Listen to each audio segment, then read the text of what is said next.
पास तेरे उड़ आए, पास तेरे उड़ आए। ओम शांति। ब्राह्मण जीवन का लक्ष्य है फरिश्ता सो देवता बनना, परंतु फरिश्ता बनने के लिए इस देह की मिट्टी को छोड़ना, व्यक्त और व्यर्थ को छोड़ना बहुत ज़रूरी है। क्योंकि जब तक नीचे को नहीं छोड़ा तब तक ऊपर उड़ नहीं सकेंगे। और फरिश्ता तो संपूर्ण पवित्र है, शुद्ध है, साफ है। तो जब तक आत्मा निरंतर बाबा की याद से संपूर्ण पावन नहीं बनी, तब तक अपनी उस अव्यक्त फरिश्ता स्थिति को प्राप्त भी नहीं कर सकती। तो लक्ष्य को प्राप्त करने के लिए पवित्रता का लक्षण, आंतरिक स्वच्छता, निर्मलता का लक्षण, देह और देहिक स्मृतियों से परे हो जाने का लक्षण धारण करना बहुत ज़रूरी है। और जितना जितना ये लक्षण आते हैं उतना लक्ष्य समीप हमें भी अनुभव होता है और हमसे औरों को भी अनुभव होता है। तो आज की मुरली हमें लक्ष्य के समीप ले जाने वाली है।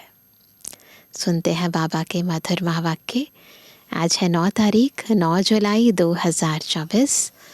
बाबा के मधुर महावाक्य हैं, मीठे बच्चे सच्चे बाप के साथ अंदर बाहर सच्चा बनो। अंदर भी सच्चे, बाहर भी सच्चे, बिल्कुल ट्रांसपेरेंट, तभी देवता बन सकेंगे। तुम ब्राह्मण ही फरिश्ता सो देवता बनते हो, है ना। जब तक टीचर को स्टूडेंट अपनी प्रॉब्लम नहीं बताएगा, जब तक पेशेंट डॉक्टर को, है ना, अपने सिम्टम्स नहीं बताएगा, तब तक इलाज कैसे होगा?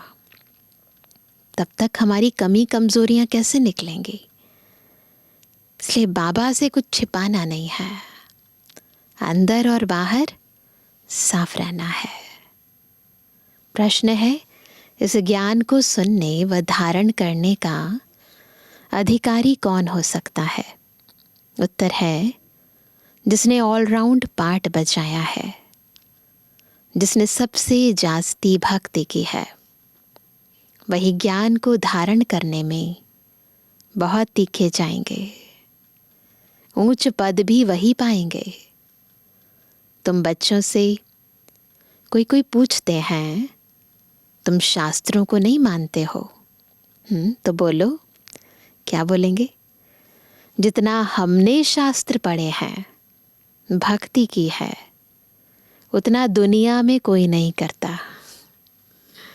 हमें अब भक्ति का फल मिला है, इसलिए अब भक्ति की दरकार नहीं, इसलिए अब भक्ति नहीं करते, क्योंकि फल मिल गया है।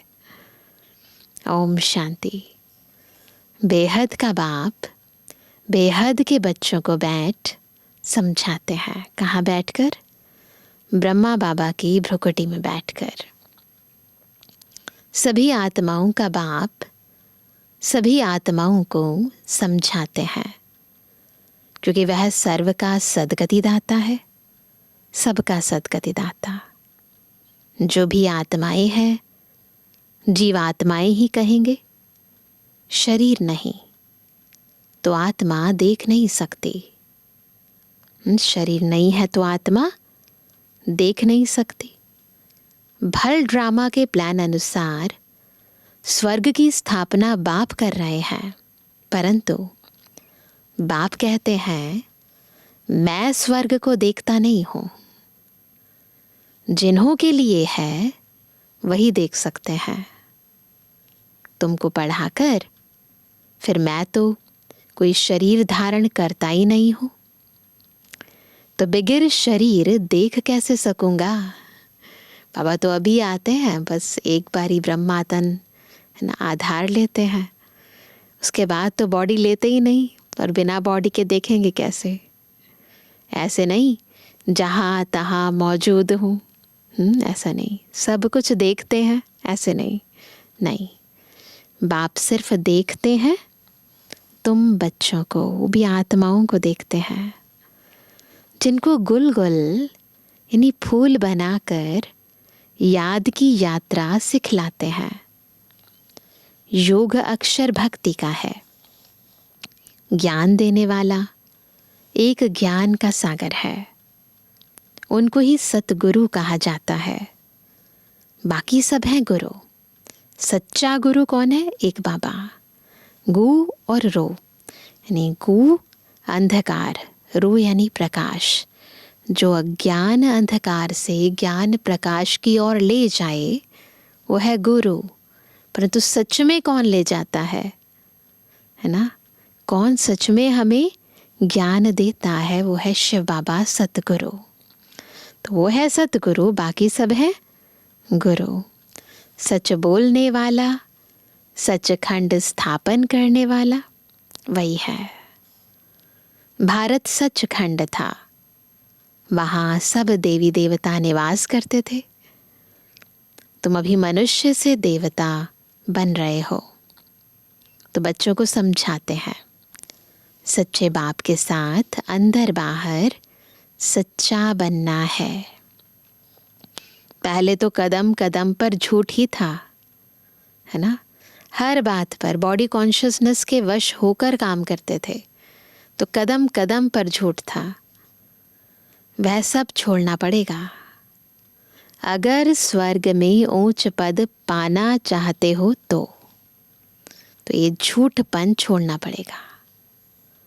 भल स्वर्ग में तो बहुत आएंगे, परंतु बाप को जानकर भी विकर्मों को विनाश नहीं किया तो सजाएं खाकर हिसाब किताब चुकतू करना पड़ेगा। फिर पद भी बहुत कम मिलेगा। राजधानी स्थापन हो रही है पुरुषोत्तम संगम युग पर। राजधानी बन रही है ना? जो जितना करता है उतना पाता है।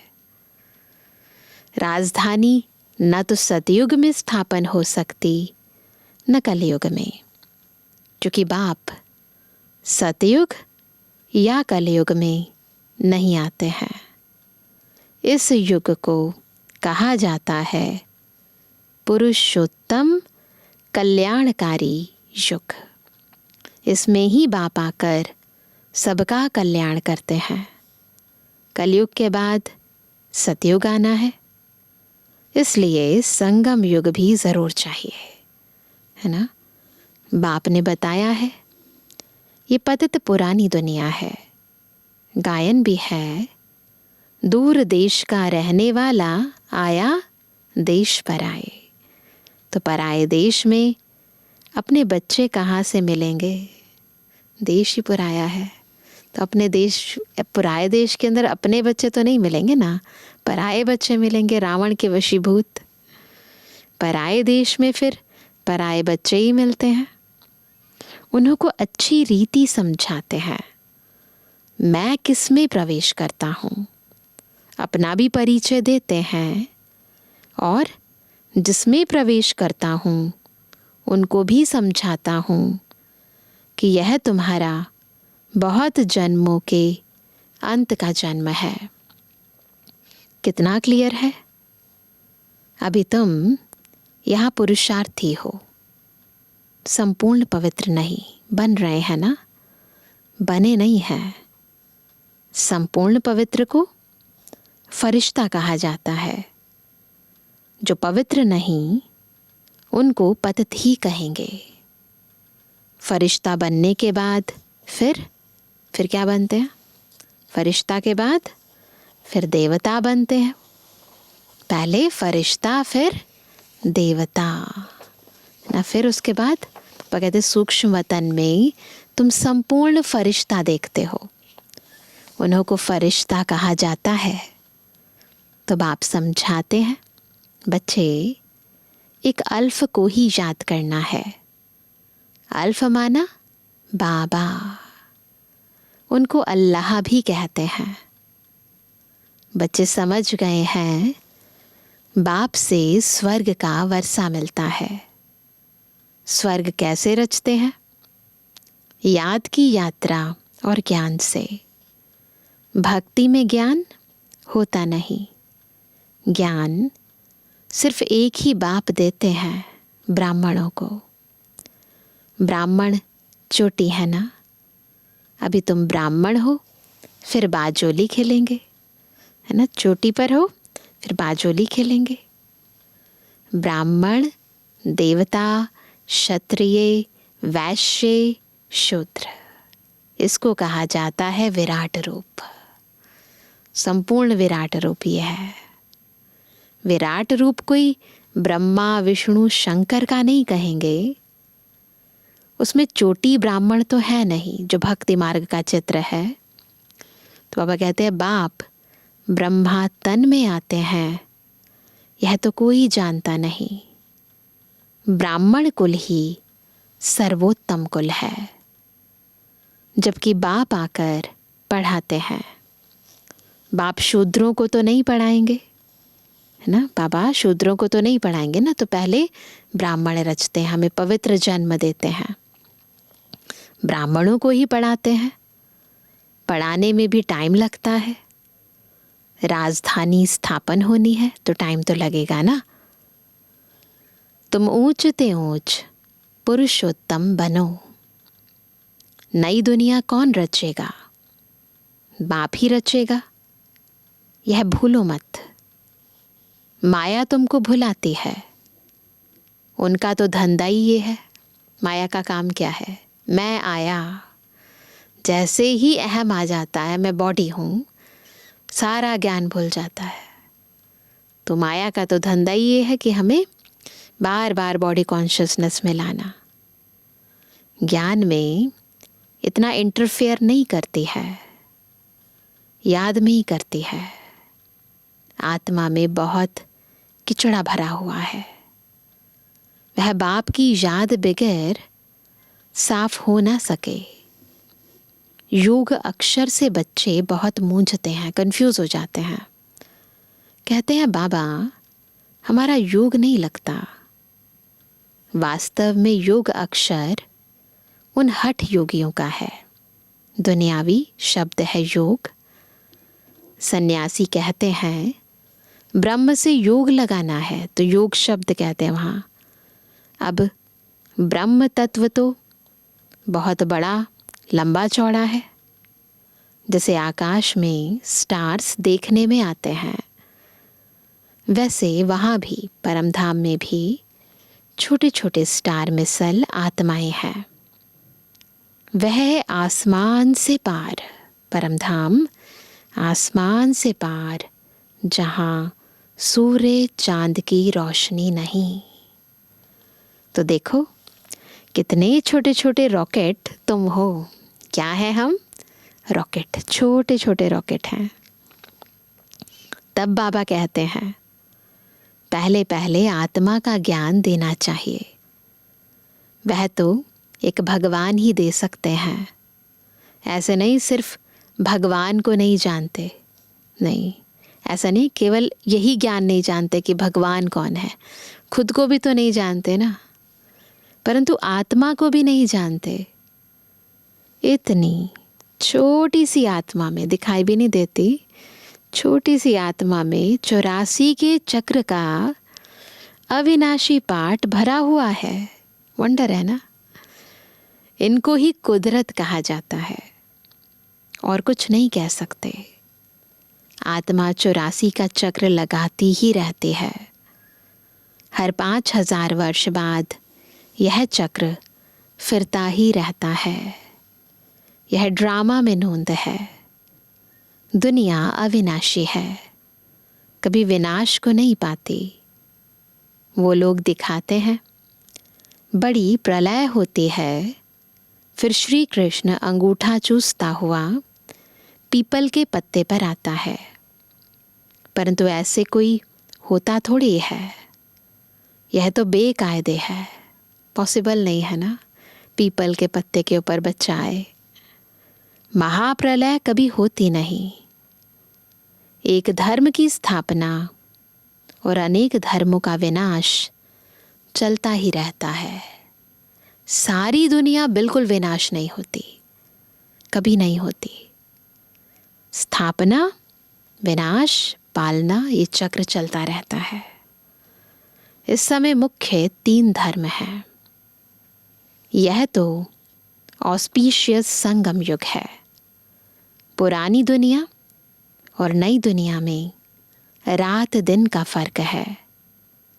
कल नई दुनिया थी, आज पुरानी है। कल की दुनिया में क्या था यह तुम समझ सकते हो। सतयुग में क्या था याद है ना? जो जिस धर्म का है उस धर्म की ही स्थापना करते हैं। वो तो सिर्फ एक आते हैं, बहुत नहीं होते। जो धर्म स्थापक हैं सबसे पहले वो अकेले आते हैं, बहुत सारे लोग उनके साथ नहीं आते। फिर धीरे धीरे वृद्धि होती है। बाप कहते हैं तुम बच्चों को कोई तकलीफ नहीं देता हूँ। बच्चों को तकलीफ कैसे देंगे? मोस्ट बिलीवेड बाप है ना। कहते हैं मैं तुम्हारा सदगति दाता, दुख हरता, सुख करता हूँ। याद भी मुझे एक को करते हैं। भक्ति मार्ग में क्या कर दिया है, क्या कर दिया भक्ति मार्ग में? कितनी गालियाँ मुझे देते हैं। कहते हैं गॉड इज वन। सृष्टि का चक्र भी एक ही है। ऐसे नहीं आकाश में कोई दुनिया है, ऐसा नहीं है। आकाश में स्टार्स हैं। मनुष्य तो समझते हैं एक एक स्टार में सृष्टि है। नीचे भी दुनिया है, कहते ना पाताल लोक है ना, ऊपर स्वर्ग लोक है। ऐसा कुछ नहीं है, ये सब है भक्ति मार्ग की बातें। ऊंच ते ऊंच भगवान एक है। कहते भी हैं सारे सृष्टि की आत्माएं तुम्हारे में पिरोई हुई हैं। यह जैसे माला है ना, इनको बेहद की रुद्र माला भी कह सकते हैं। परमधाम का चित्र देखो तो ऊपर शिव बाबा और जैसे सारी सृष्टि की आत्माएं बाबा के गले में पिरोई हुई है रुद्रमाला के रूप में, सूत्र में बंधी हुई हैं। गाते हैं परंतु समझते कुछ नहीं।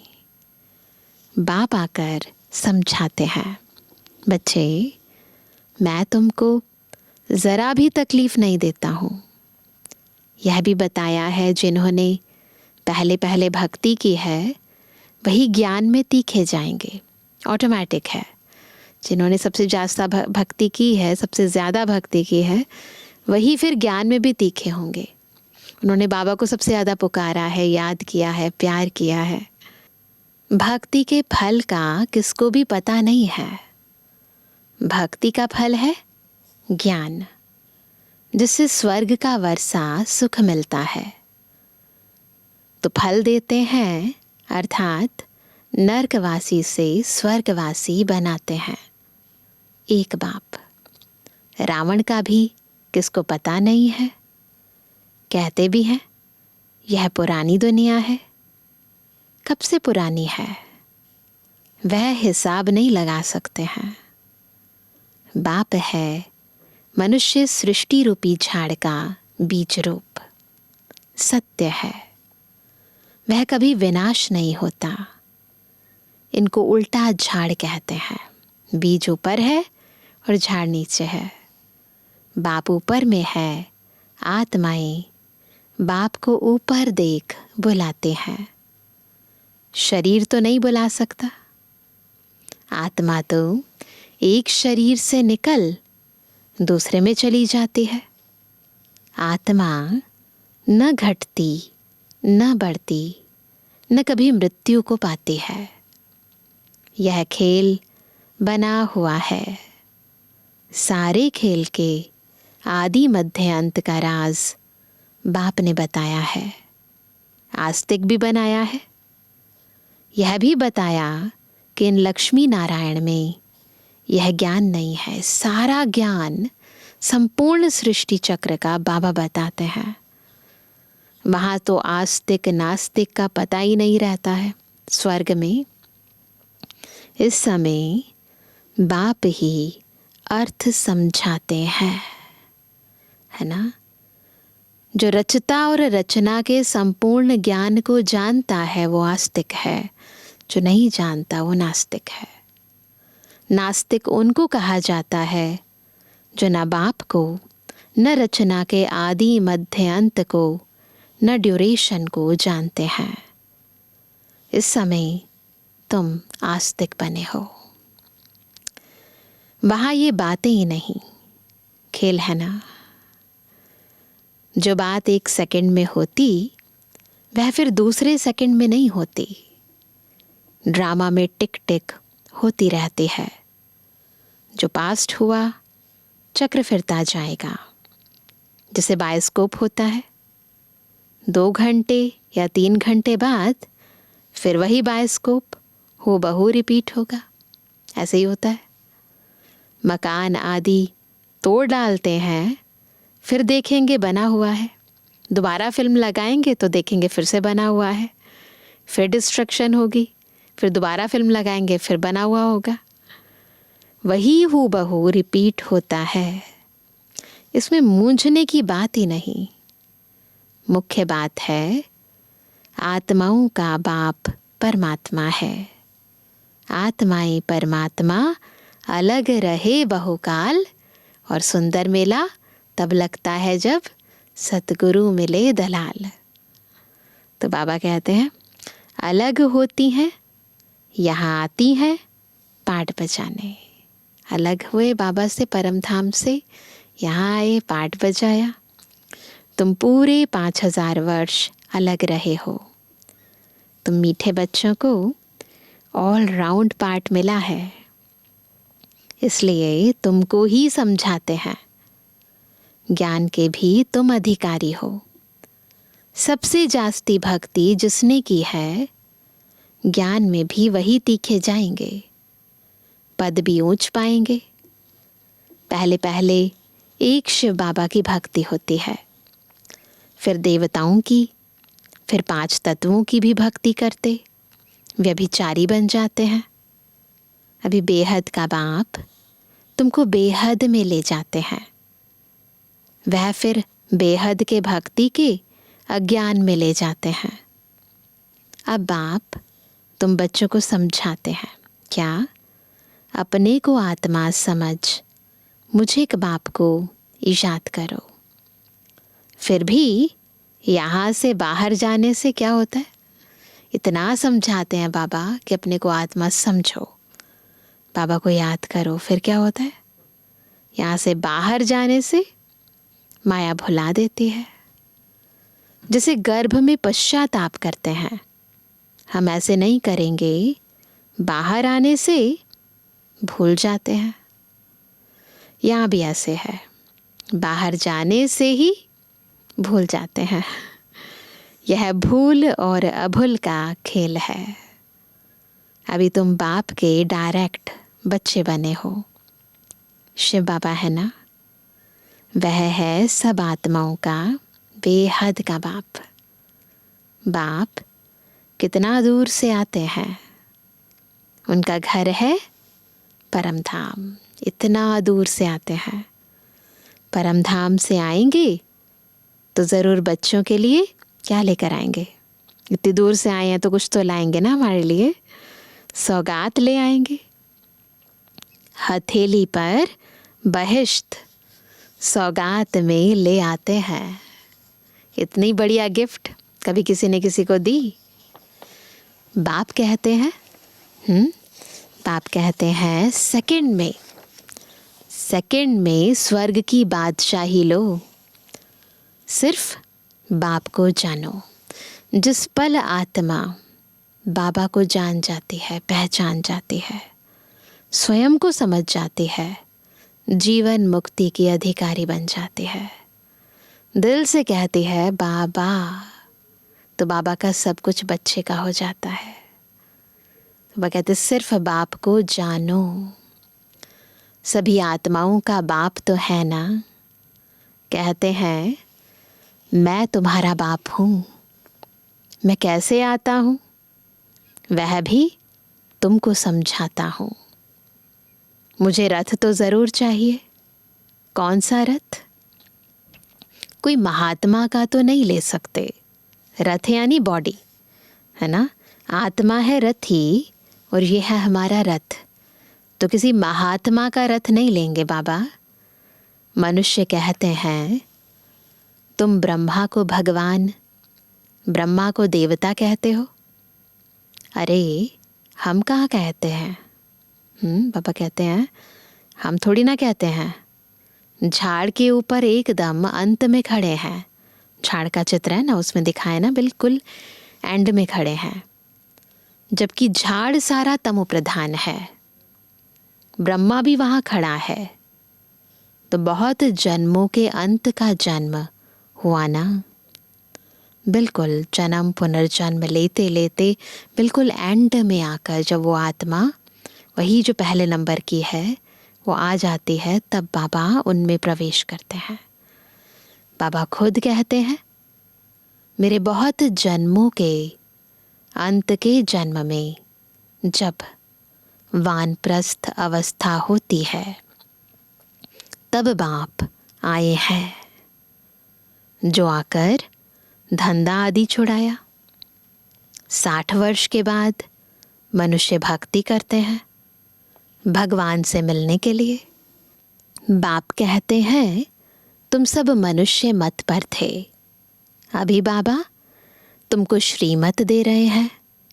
शास्त्र लिखने वाले भी मनुष्य हैं। देवताएं तो लिखते नहीं, न पढ़ते हैं। सतयुग में शास्त्र होते नहीं, भक्ति नहीं। शास्त्रों में सब कर्म कांड लिखा हुआ है। यहाँ वह बात है नहीं। यहाँ पर जब बाबा हमें समझा रहे हैं तो यहाँ कर्म कांड करने की बात नहीं है। तुम देखते हो बाबा ज्ञान देते हैं। भक्ति मार्ग में तो हमने शास्त्र बहुत पढ़े हैं। कोई पूछे तुम वेदों शास्त्रों आदि को नहीं मानते हो? बोलो जो भी मनुष्य मात्र हैं उनसे ज़्यादा हम मानते हैं। सबसे ज़्यादा भक्ति तो हमने ही की है ना। शुरू से लेकर अव्यभिचारी भक्ति हमने शुरू की है। अभी हमको ज्ञान मिला है, ज्ञान से सद्गति होती है। फिर हम भक्ति का क्या करेंगे? भक्ति किस लिए करते हैं? गति सद्गति के लिए। भक्ति का फल मिला ज्ञान, और ज्ञान से हुई सद्गति, तो भक्ति करने की दरकार नहीं है। तो बाबा कहते हैं, बाप कहते हैं बच्चे, hear no evil, see no evil, talk no evil, think no evil, do no evil. तो बाप कितना सिंपल रीति समझाते हैं।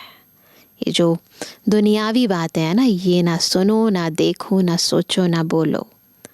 तो बाबा कहते हैं कि बहुत सिंपल रीति समझाते हैं। मीठे मीठे बच्चे, अपने को आत्मा निश्चय करो, मैं आत्मा हूँ।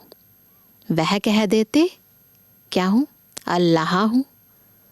तुमको शिक्षा मिलती है, मैं आत्मा हूँ, बाप का बच्चा हूँ। यही माया घड़ी घड़ी भुलाती है। ये भुला देती है कि मैं आत्मा हूँ, मैं बाबा का बच्चा हूँ। दे अभिमानी होने से ही उल्टा काम होता है। अब बाप कहते हैं बच्चे, बाप को भूलो मत, टाइम वेस्ट मत करो। इम्पॉर्टेंट बात, ना बाबा को भूलना है ना टाइम वेस्ट करना है। अच्छा मीठे मीठे के जवानी बच्चों पे जुबानी बाप दादा का दिल जान से को प्रेम से नंबरवार प्रसाद अंसार याद रूहानी बच्चों की, रूहानी बाप दादा को गुड मॉर्निंग, नमस्ते नमस्ते नमस्ते। धारणा के लिए मुख्य सार पहला, रचयिता और रचना के राज को, रचयिता और रचना के राज को यथार्थ समझ आस्तिक बनना है। ड्रामा के ज्ञान में मूंझना नहीं है। अपनी बुद्धि को हद से निकाल बेहद में ले जाना है ना। यहाँ है हदें, वहाँ है बेहद। दूसरा, सूक्ष्म वतनवासी फरिश्ता बनने के लिए क्या करना है? सबसे पहले संपूर्ण पवित्र बनना है। आत्मा में जो किचड़ा भरा है उसे याद के बल से निकाल साफ करना है।